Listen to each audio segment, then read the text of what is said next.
Hai teman-teman, pernahkah kalian melakukan jual beli? Mulai dari membeli makanan di warung, berbelanja di pasar, hingga membeli barang secara online.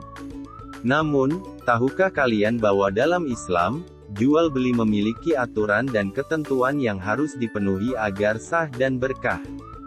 Bagaimana Islam mengatur transaksi jual beli agar adil dan tidak merugikan salah satu pihak? Hari ini, kita akan membahas secara lengkap tentang jual beli dalam Islam, mulai dari pengertian, dasar hukum, syarat dan rukun, macam-macam jual beli, hingga jual beli online dalam perspektif Islam. Yuk, simak penjelasannya. Jual beli adalah transaksi pertukaran barang atau jasa dengan uang atau barang lain yang disepakati. Tujuan utama dari jual beli adalah memenuhi kebutuhan manusia dengan cara yang halal dan adil. Dalam Islam, jual beli bukan sekadar transaksi ekonomi, tetapi juga ibadah jika dilakukan dengan cara yang benar, jujur, dan sesuai dengan syariat Islam. Islam memperbolehkan jual beli selama memenuhi syarat dan tidak mengandung unsur yang dilarang seperti riba, ketidakjelasan, dan penipuan. Berikut adalah beberapa dasar hukumnya. Ada di Al-Quran, Al-Baqarah ayat 275 yang artinya, Allah telah menghalalkan jual beli dan mengharamkan riba. An-Nisa ayat 29 yang artinya, wahai orang-orang yang beriman, janganlah kamu memakan harta sesamamu dengan cara yang batil, kecuali dengan jalan perdagangan yang berlaku atas dasar suka sama suka di antara kamu. Kemudian, agar suatu transaksi jual beli sah dalam Islam, harus memenuhi rukun dan syaratnya. Pertama, adanya penjual dan pembeli. Kedua, ada barang atau jasa yang dijual. Ketiga, ada harga atau imbalan harus jelas dan disepakati oleh kedua belah pihak. Keempat, adanya ijab dan kabul akad, yaitu pernyataan kesepakatan antara penjual dan pembeli, baik secara lisan, tertulis, atau perbuatan. Ada pula syarat jual beli. Barang dan harga harus diketahui secara jelas oleh kedua belah pihak. Tidak mengandung unsur penipuan, gharar, ketidakjelasan, atau riba. Dilakukan atas dasar suka sama suka.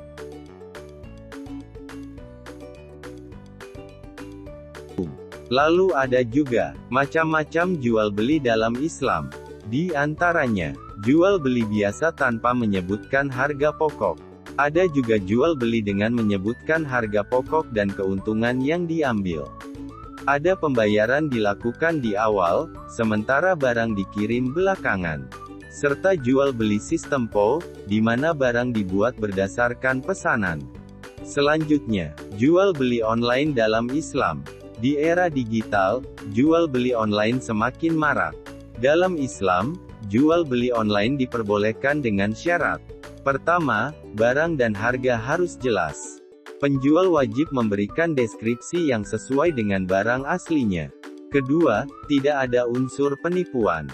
Foto dan informasi barang harus sesuai dengan kenyataan. Ketiga, ada akad yang sah. Kesepakatan antara penjual dan pembeli melalui pesan atau kontrak digital dianggap sah jika memenuhi syarat. Keempat, tidak menjual barang haram. Barang yang diperjualbelikan harus halal dan bermanfaat. Jual beli online bisa menjadi solusi yang praktis, tetapi harus tetap mengikuti prinsip kejujuran dan keadilan dalam Islam. Demikianlah pembahasan kita tentang jual beli dalam Islam. Jual beli bukan hanya soal mencari keuntungan, tetapi juga harus dilakukan dengan jujur, adil, dan sesuai dengan syariat. Dengan memahami aturan-aturan ini, kita bisa bertransaksi dengan lebih aman, berkah, dan terhindar dari hal-hal yang diharamkan.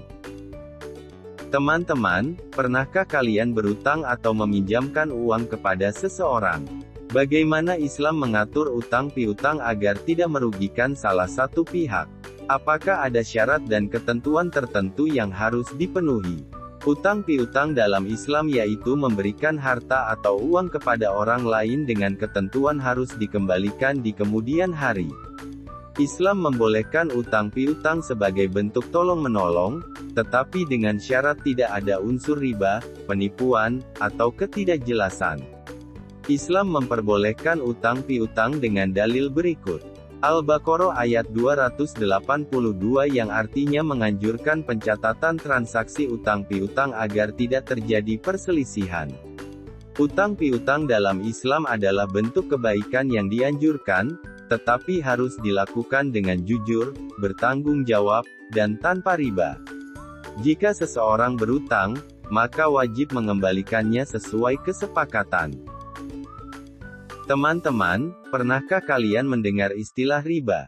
Bagaimana Islam mengatur masalah riba? Yuk, kita pahami agar terhindar dari praktik yang dilarang ini. Secara bahasa, riba berarti tambahan atau kelebihan. Dalam Islam, riba adalah tambahan yang diperoleh secara tidak sah dalam transaksi keuangan, baik dalam jual beli maupun utang piutang. Riba dilarang karena menyebabkan ketidakadilan dan merugikan salah satu pihak.